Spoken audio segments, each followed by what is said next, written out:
Good afternoon.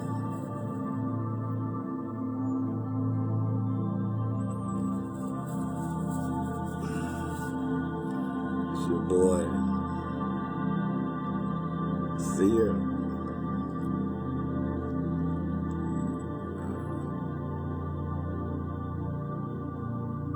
Jim Dandy. Shouts out to all my dandelions out there. I should be playing, y'all. Y'all know sometimes I live in a fantasy world. No. The real is very real to me.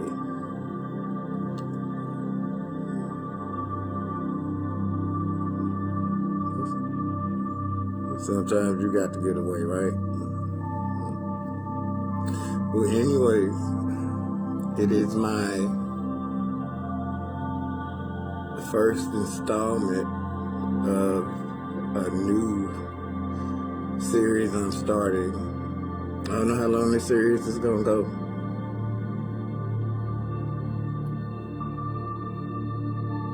But a diary of a seer.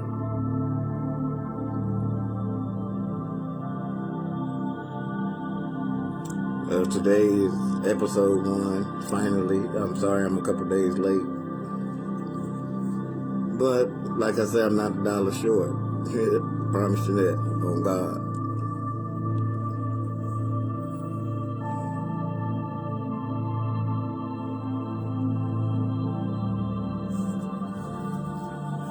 Shouts out to all my favorites. Y'all know who y'all are. Maji Gang for life, JC Gang for life, PBE for life, y'all know.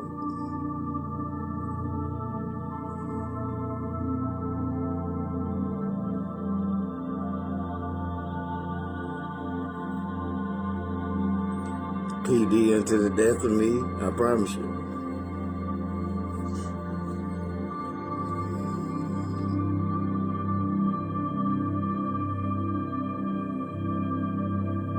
Oh, y'all know y'all is.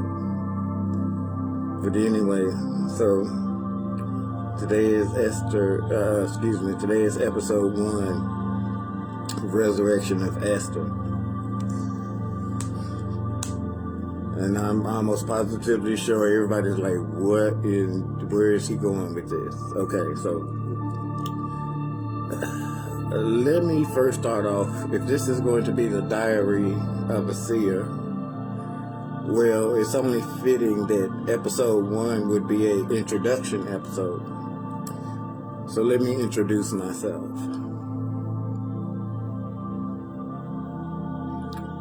Washington Nero. I was born in 79. I'm not going to give too many details, but I'm born in 79. From what I understand, it was a pretty serious time period around the time that I was born. It was very hectic the night that I was born. I understand. But for those of you all who don't know, Satan tried to give multiple attempts to kill me off before I even made it here.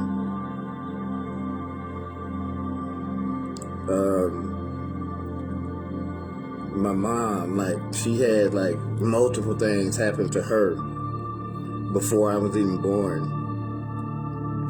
One in particular, she was on the highway traveling back and forth between my hometown and where my godmother stayed. And she was in a car wreck. She was sandwiched in between 2 diesels. She ran into a diesel, and then the diesel ran off into her. And she was in the late stages of her pregnancy with me. Then, the whammy, so she went off into labor with me 24 hours, I believe, before I was born. She was at my godmother's house, which was out of town. So they had to drive, back to my hometown and get to the hospital. Well, upon getting her to the hospital, it was the beginning of them finding out of multiple complications that she had, to include cancer. I believe it was my birth that revealed that she had cancer. I heard it was a rainy, stormy night. It was a Thursday night. And it wasn't looking good at all. They were quite afraid for her life as well as mine. As a child growing up, I actually got a chance to meet the doctors that delivered me and my childhood doctors. They always told me, they said, whatever you do in life, you make sure you do it to the best of your ability and you give it everything you got. You're special. And how we know this is because you're not supposed to be here. We witnessed firsthand the conditions that you were born in. And, it's a miracle that you're here. You were not supposed to have survived what you were born in. I hear that the amniotic fluid, the water in the sac had turned green. It had gangrene, setting in on it because my mother's body was on its way to deteriorate. So, as a matter of fact, the story is told that the room that I was born in, right, they had to indefinitely shut it down as a birthing room. I was the last baby born. When they say when you was born, you broke the mold. Well, I broke the mold for real. After I was born in that room, they couldn't use that room as a birthing room anymore. So,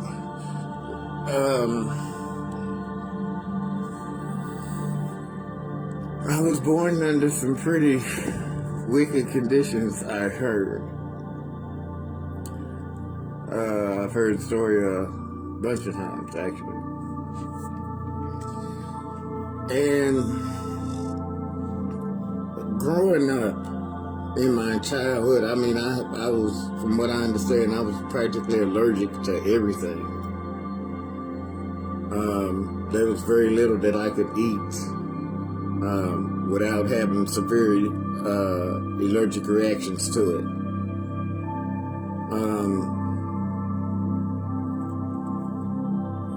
I remember constantly being in and out, not necessarily at the hospital, but constantly having doctor's visits. And I remember just, I wasn't a sickly child, but when certain, normal childhood sicknesses hit me, they really hit me.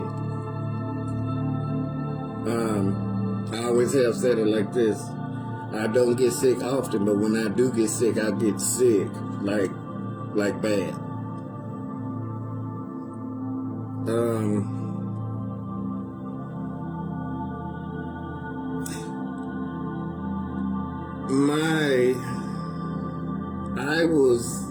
My mother was practically at a prayer meeting at a church meeting that night that she went into labor with me.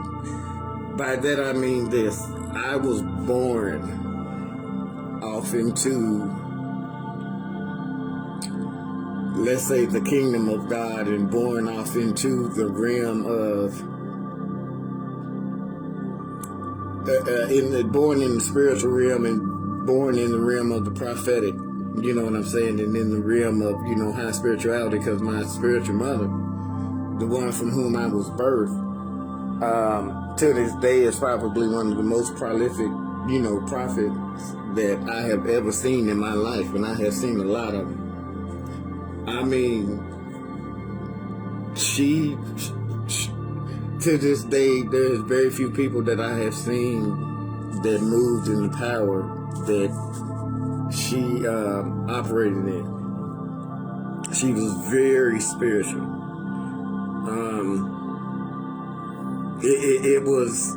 It was nothing to go to her house and see angels and white lights and orbs and stuff flying around her house at any given time. She communicated and operated with the spiritual realm. It was a norm for her. I mean, it was the norm. She lived more on the spiritual side of life than she did on the moral side of life.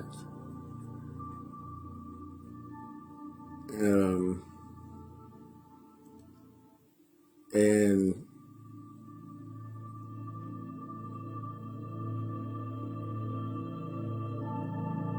from what I understood, she was able to recognize the call on my life before I was even here. That she told my mom, she said, this one right here is special. And practically we're getting ready to have hell bringing him in. And that's what they had. But she babied me. I mean, like, she babied me from the time I was a little baby all the way up until, when she passed away of Alzheimer's. And so, up until, she had disconnected from her mind, she was constantly, pouring off into me and, and letting me know, who I was and teaching me what I was and teaching me, different, strategies and keys and, and how to work the ability and the gift that God had given me. So, they say that the mark of a true prophet or a true, gift of God always comes because it was imparted off into you from a higher authority. You just didn't learn it. You just didn't, wake up one day and all the gifts was operating in you fully and you got to set up under somebody. You had to have had someone's spirit, someone's anointing imparted off into you. And this lady, a lot of people, I guess, would, ask, who is your, who imparted off into you? Who did you sit up under? Who was you trained by? Who was you taught by? And what a lot of people don't know about me was I went off into training from the time I was born. My mother was one of my spiritual mothers, one of her main daughters. And she was practically like her driver.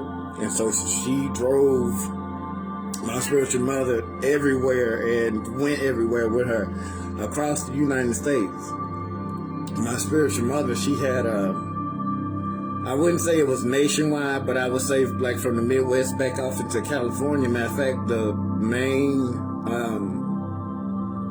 hub for my spiritual mother's church ministry was in Los Angeles back in the 70s and early 80s. Astral Lights, Temples of Christ.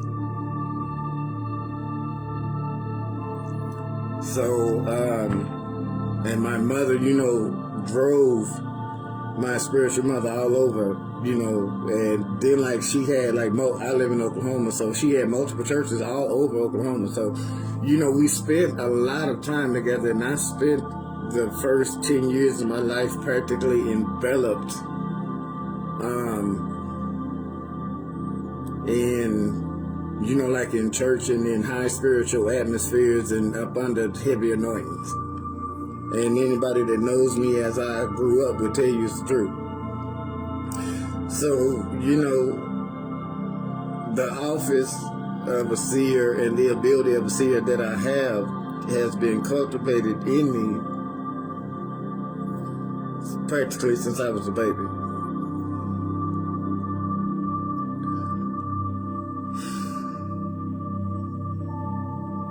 So, but little babies, we grow up.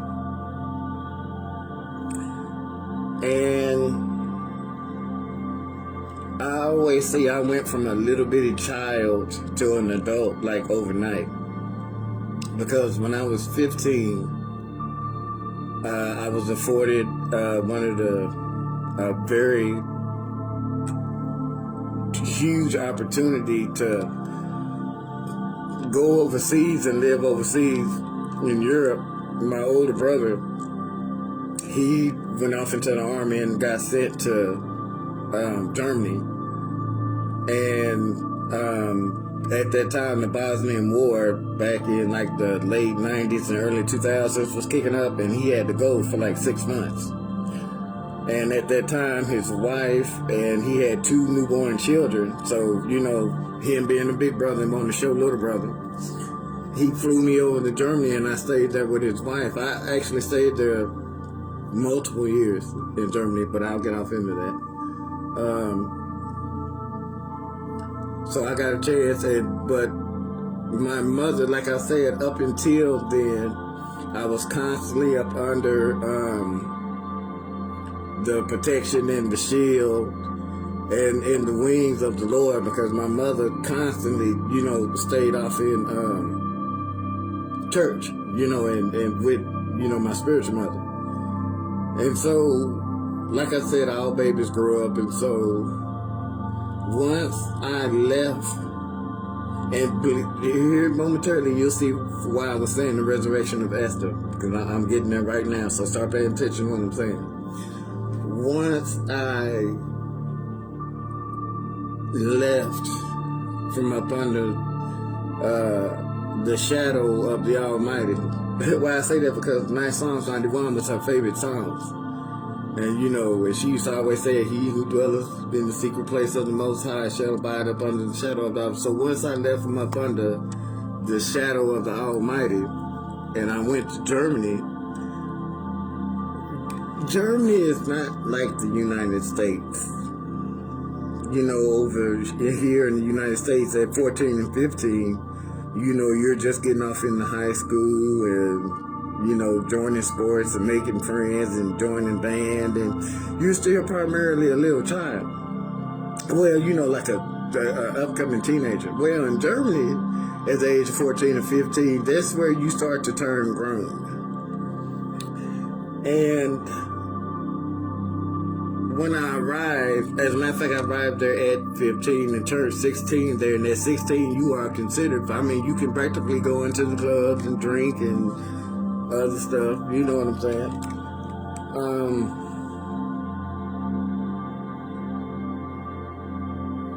Life just kind of took like a 180-degree turn. So like I went from being shielded and sheltered by the presence of the Lord to one of the hottest, most prolific partying places of the world.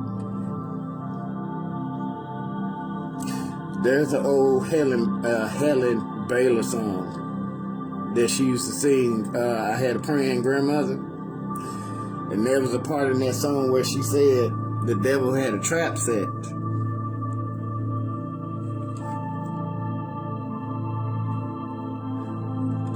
What I did not know that I'm just now coming off into the realization, into the knowledge of, is when I went to Germany at the age of 15 or 16, that was the beginning, unto my knowledge. It would be 20-some years later that I would come into the knowledge of this. But what I didn't know was, when I went to Germany at 16 years old, that there was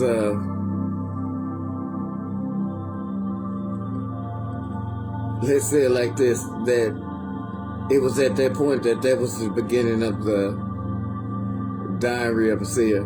This is where my story will start.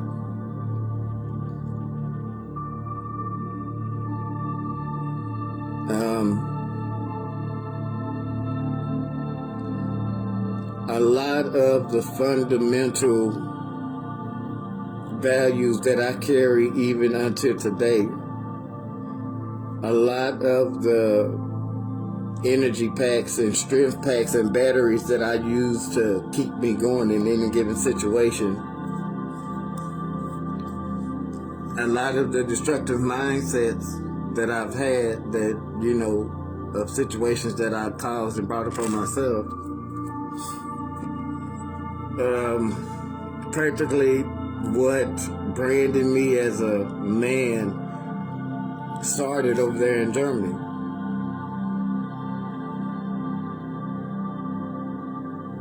What I did not know was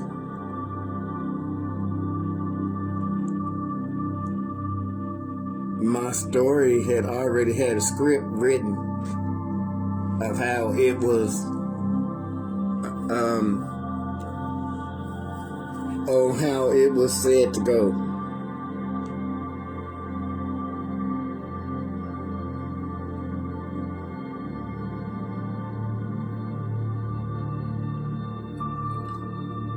There's certain things that I witnessed and that I lived and that I saw, and in certain life milestones that I experienced there that somewhat had a repeating theme in my life, all the way up, even off until now. Some of them was good and some of them was not so good. Some of them was quite painful, some of them was quite hurtful. And I always used to, each time that, this scenario would repeat itself, or certain scenarios would repeat itself, I always used to ask and wonder and ask God, as we all do, why? What was the meaning behind this? Why is this particular scenario, or why is this particular, why does this keep repeating itself? Why does this constantly, no matter, different face, different place, same game? Why is this constantly repeating? The different, trials and different, scenes that I would find myself in. It was different, but it was the same thing, history repeating itself.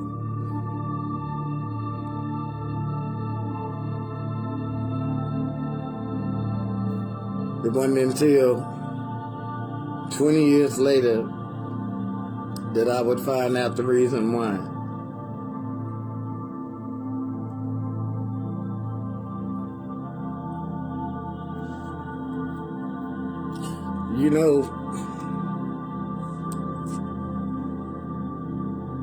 Movies can be very entertaining. Some of the scenarios that we see in movies, be it drama, a family movie, a horror movie, a sci-fi movie, a suspense, a thriller movie, some of the scenarios that we see in movies, we be shaking our head like, wow, that's crazy, That's some, only stuff like that happens in the movies.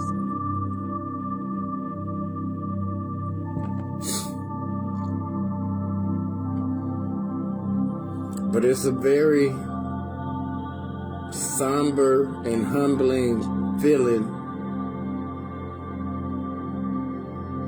to, after 35, 40 plus years of living, to come off into the knowledge that the life that you was raised to know, the life that you was, the only life that you do know, that the life that you thought was normal and was the original script of how things were supposed to go in your life, is actually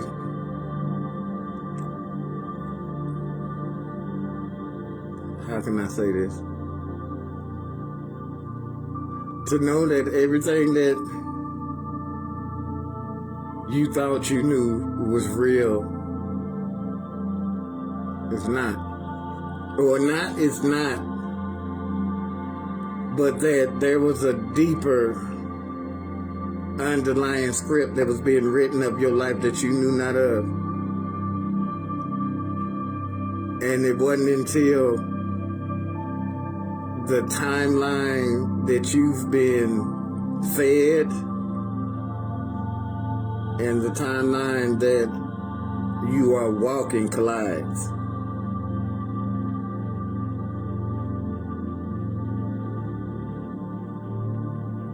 I think Neo would say it like this: when it's a glitch in the matrix.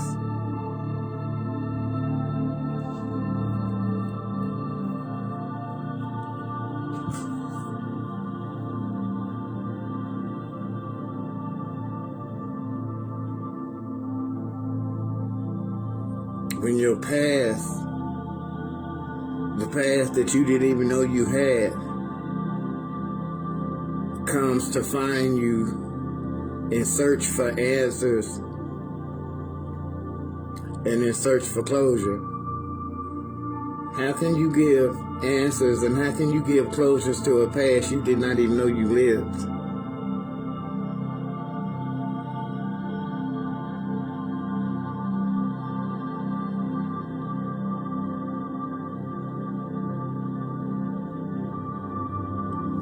To know that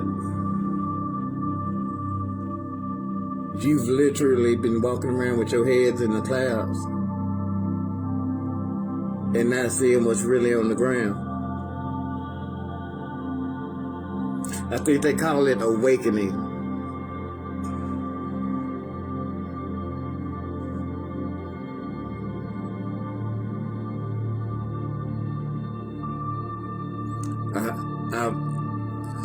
I wish I could have had awakened long time ago, because it's kind of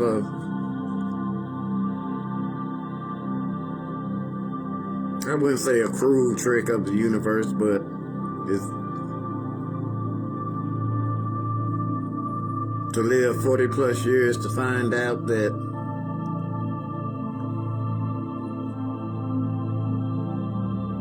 I would say that what you thought was real is not, but there is a timeline that is more realer, that is more evident, that is more important, there's a timeline that has a more of a, how can I say this?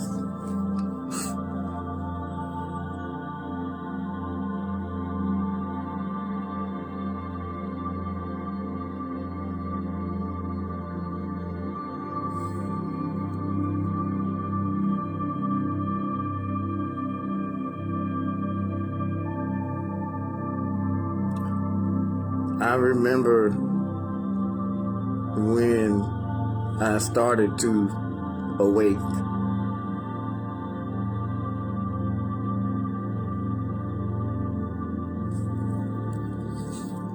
They say when midlife crises and trials and stuff, if enough pressure hits you, it'll cause your mind to shift more to a higher conscious. Now, just hear me what I'm saying, because at the time I was going through some crazy things that I did not understand. And at first I was complaining and, and kicking and crying like a baby, and it wasn't until I settled down and tried to make peace of everything that was going on around me, to where God said, now I got you in a still enough position and place to where I can begin to open your eyes to what's really happening around you and why you're going through what you're going through.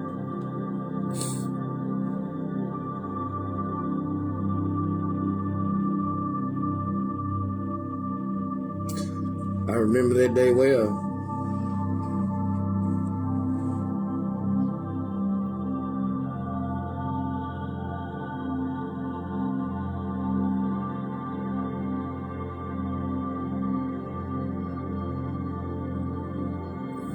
I remember looking on YouTube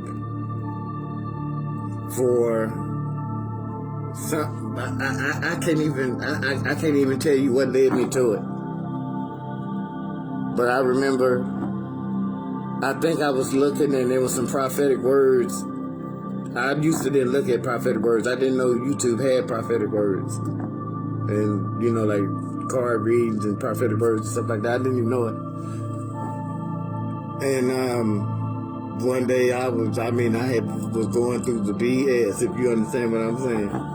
And I remember the very first prophetic word I ever listened to.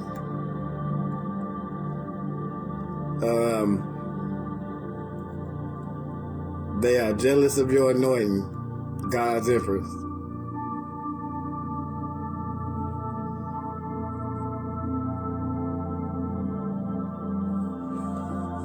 I said, whoa.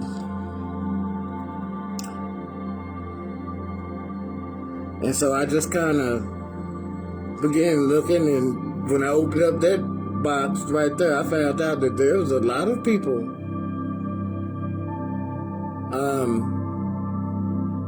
that had took that route.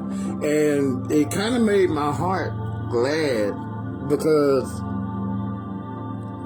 when I got to seeing all of the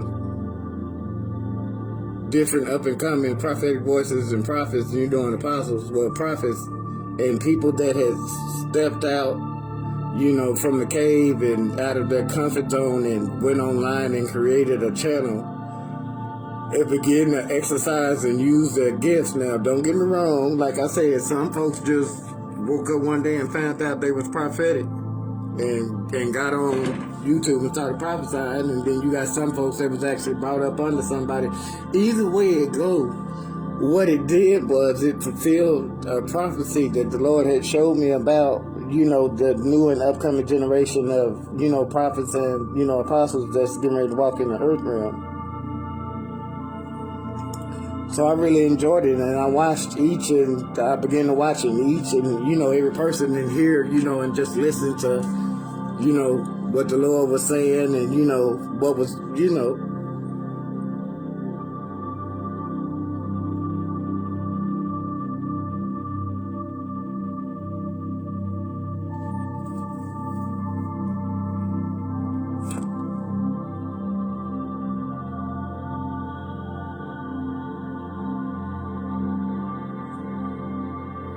and it's there our story begins.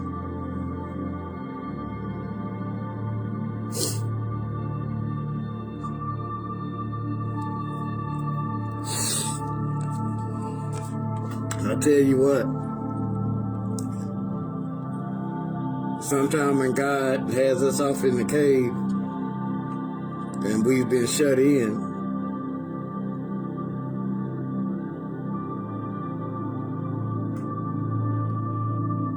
YouTube and some of the, ministries that I've seen from YouTube has been a real lifeline to me.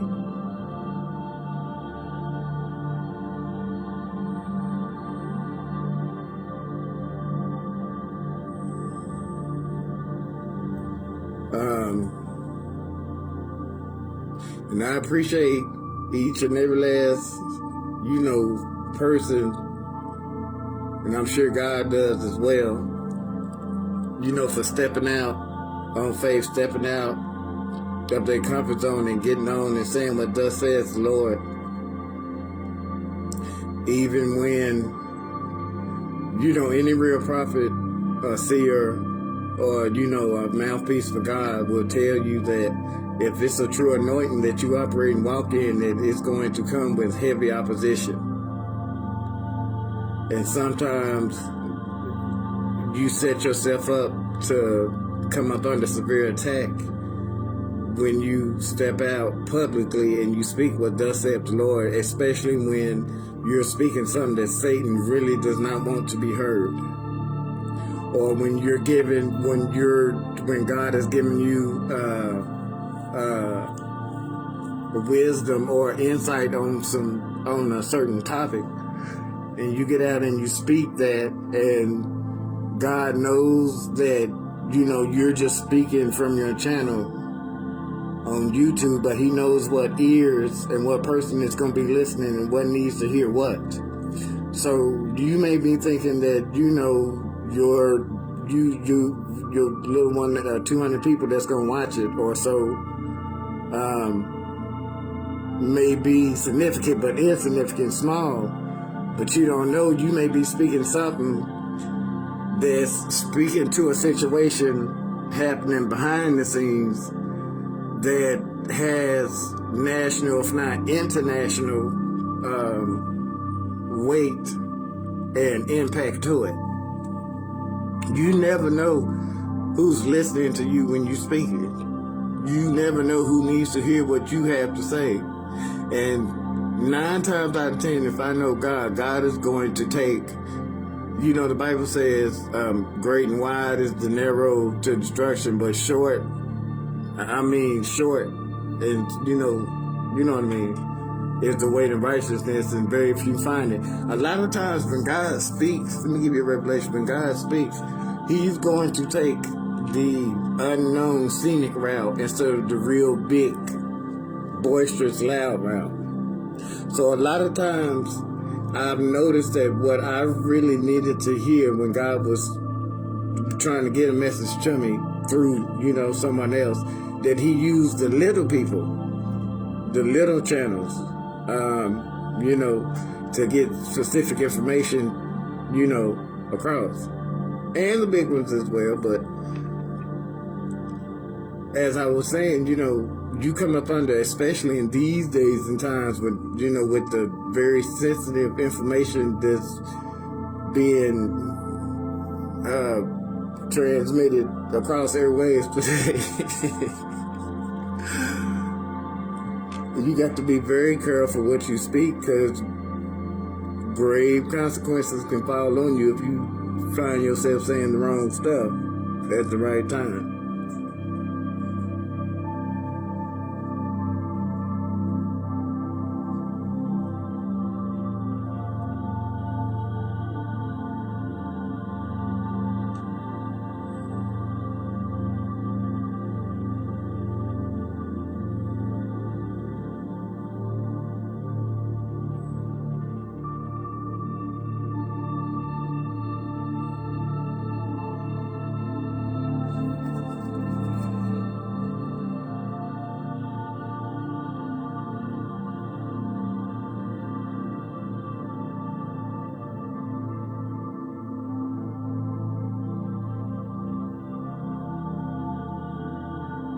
It's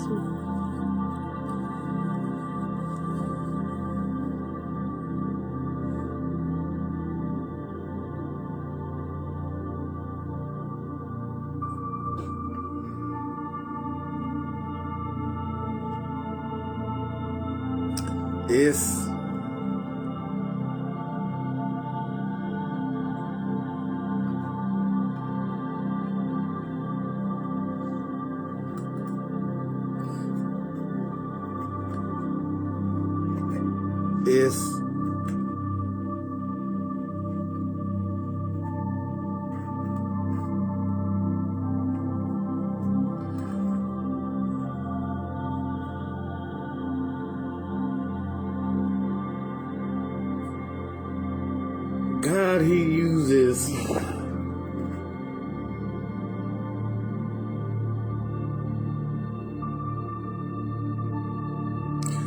Isaiah 43:19. Behold, I do a new thing. Do you not perceive it?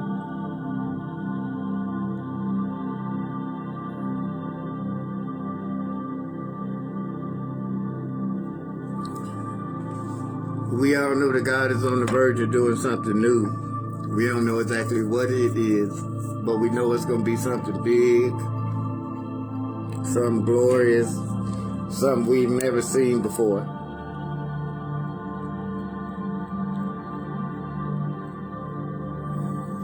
But this new thing that God is doing, I would almost say indeed it's not new. It's been in the making now for some years. There's a lot of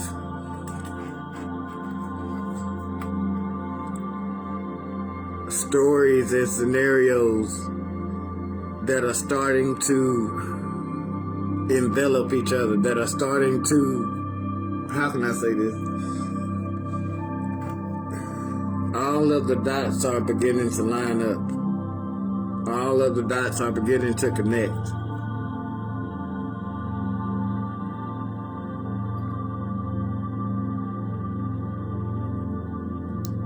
There's been a story that's been in the making, in the writing now, for some years. There's a lot of things that has been hidden. There's a lot of things that have been covered.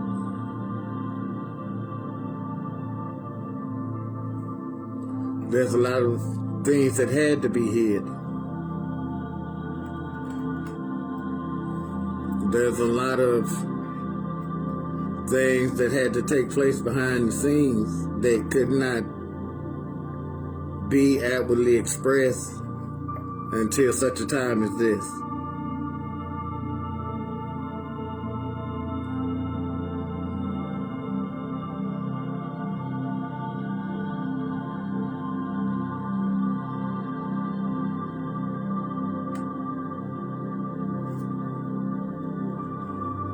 A lot of sacrifices that's been made. And I mean, you know, folks that laid everything down on the line.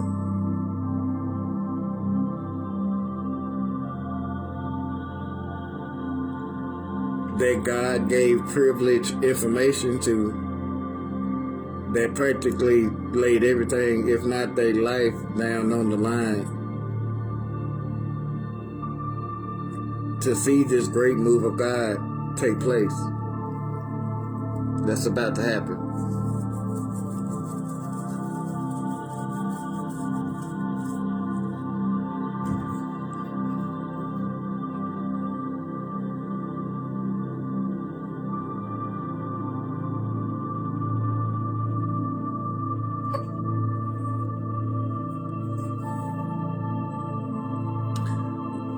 I was not meaning to take this route, but I hear the Lord say this.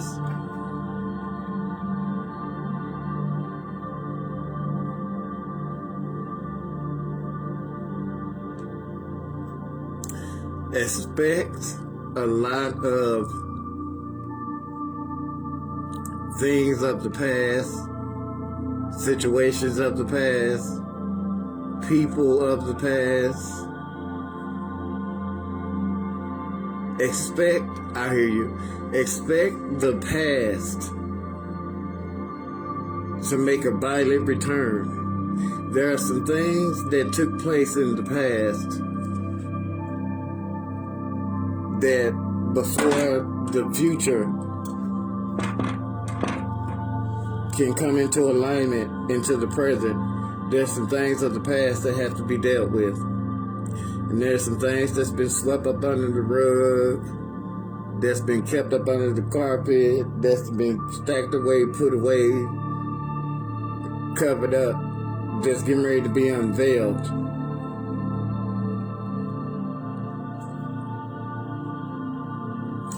I see exhumations.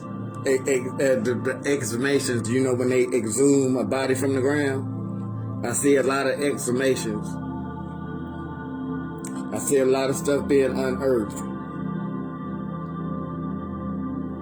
I see dirt, ground, and I see stuff coming up out the ground, up out the dirt.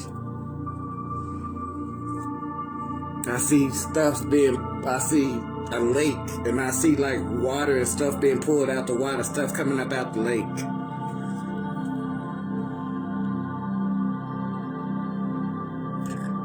I see a forest bed, a lot of leaves. I see stuff coming from up under the leaves, coming up. Stuff that was buried is coming up. Expect a lot of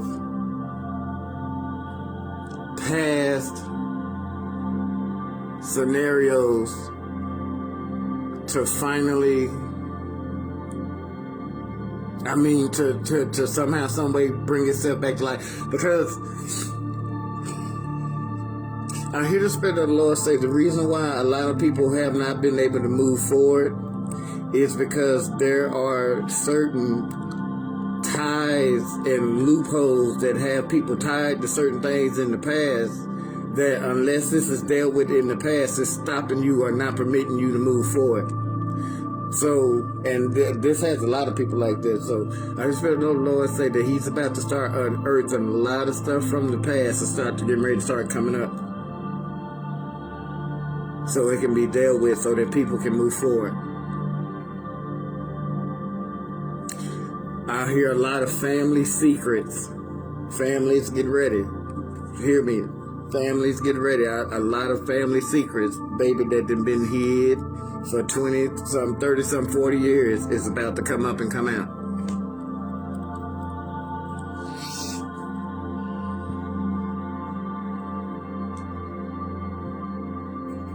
Secrets that's been hid and that I hear the Spirit of the Lord say that He's about to make the pink elephant in the room visible.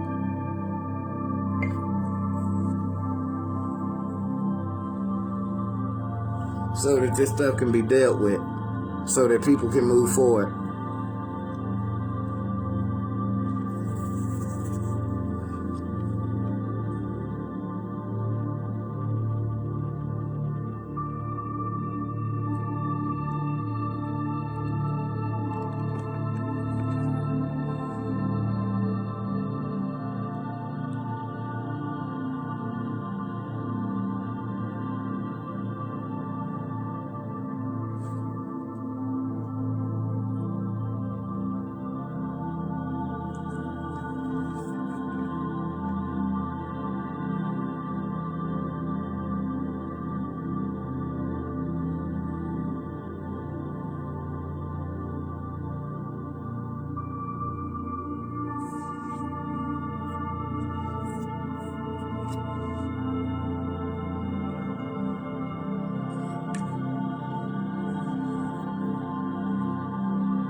I'm sorry. I'm quiet.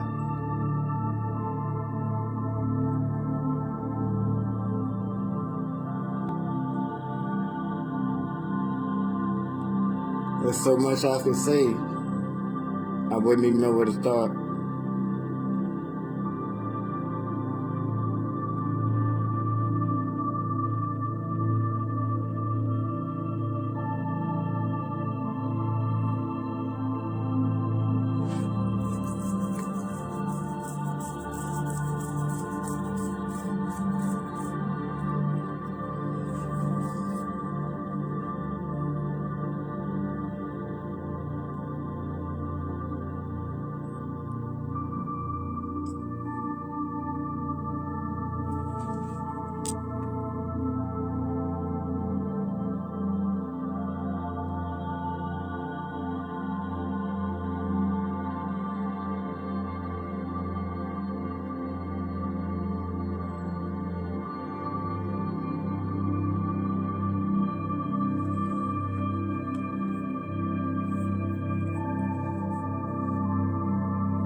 I'm gonna have a lot of quiet moments like these during these, so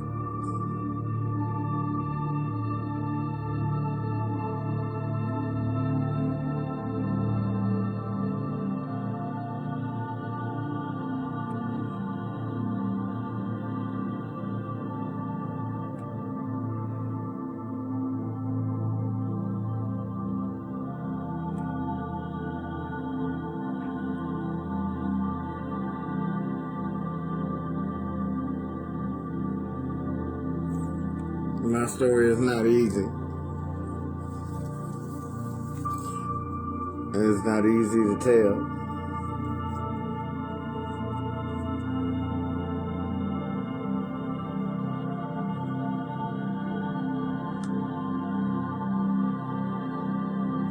But like I said, I have to tell it. That through it somebody can be saved.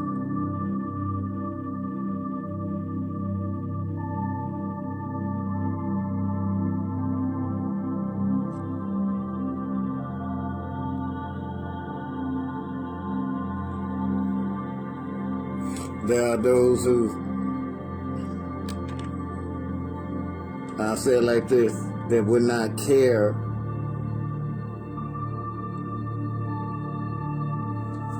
to hear my story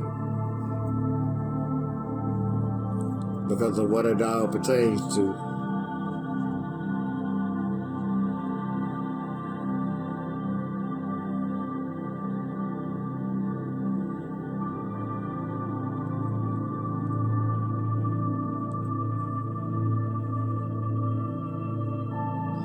And would rather me not tell my story.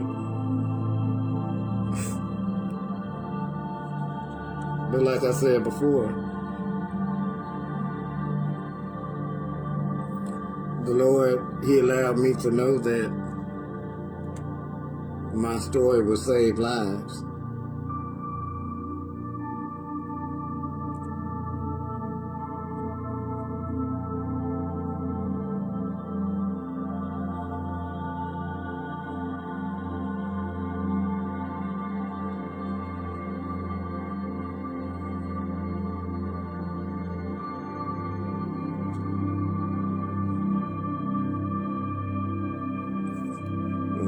How many of y'all know sometimes to save life,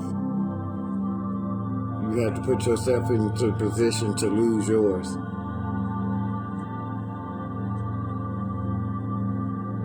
And that's where my story begins.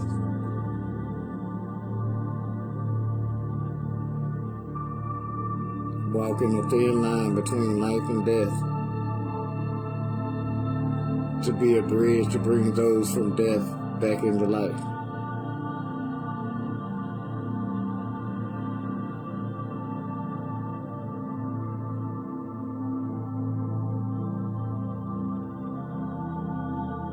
Queen Esther, she said it like this: if I die, I die.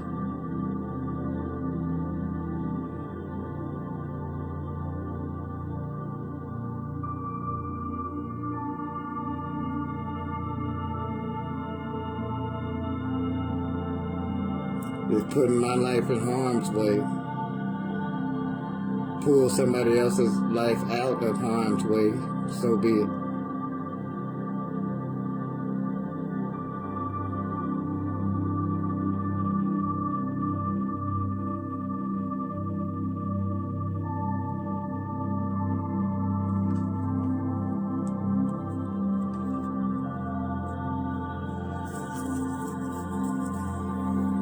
Esther, who was born originally Hadassah,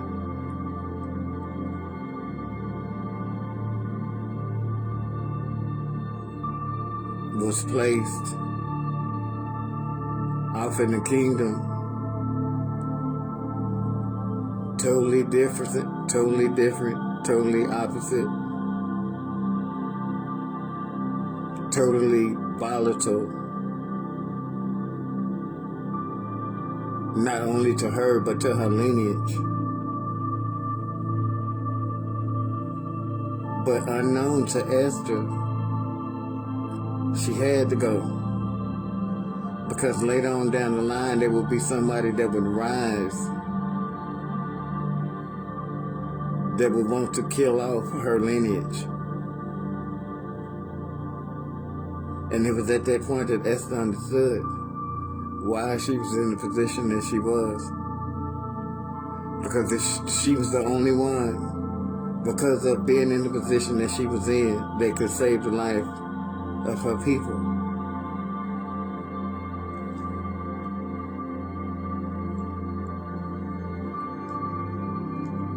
and those who are innocently on death's chopping block.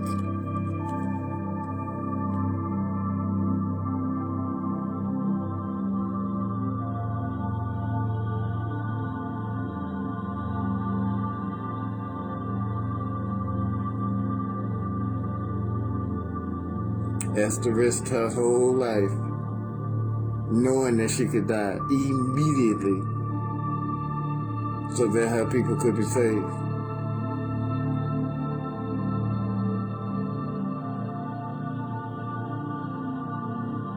Esther understood. She knew what it felt like to live. I wouldn't call it a lie, but to live a life that was not true. A life that was a cover-up for what really was going on. But like I said before, what happens when your covered-up life crosses paths with your real life?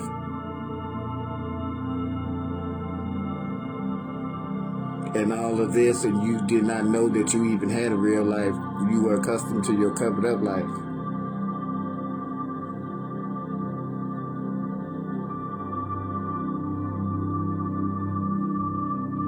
So now you have to be the answer. Now you have to answer the questions. You have to be the answer. You have to be the problem solver to the issue that you didn't even know you had, or that you didn't even know that you were part of. And in doing so, you have to risk your life to do.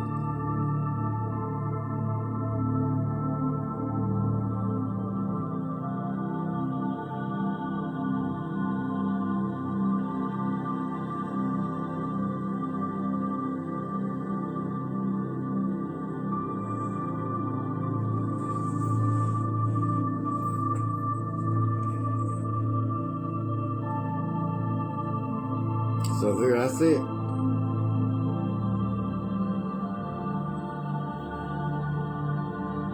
Esther resurrected.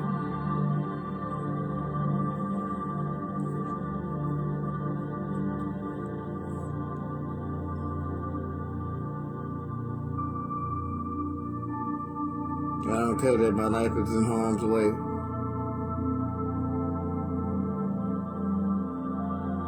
All I care is that people are saved.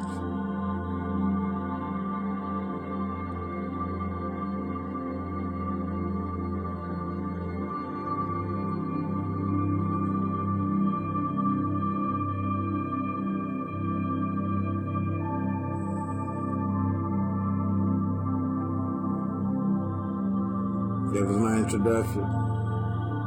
Episode 1. Be ready for episode 2. When love don't love you back.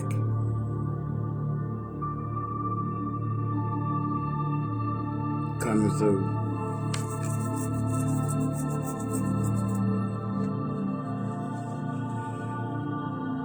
Seer, Washington, Nero. Jim Dandy, shouts out to all my dandelions. I love y'all.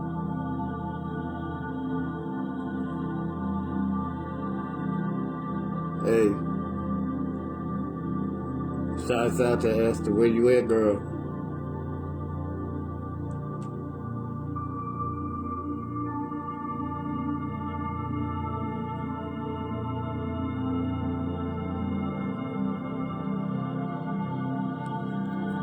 Love y'all.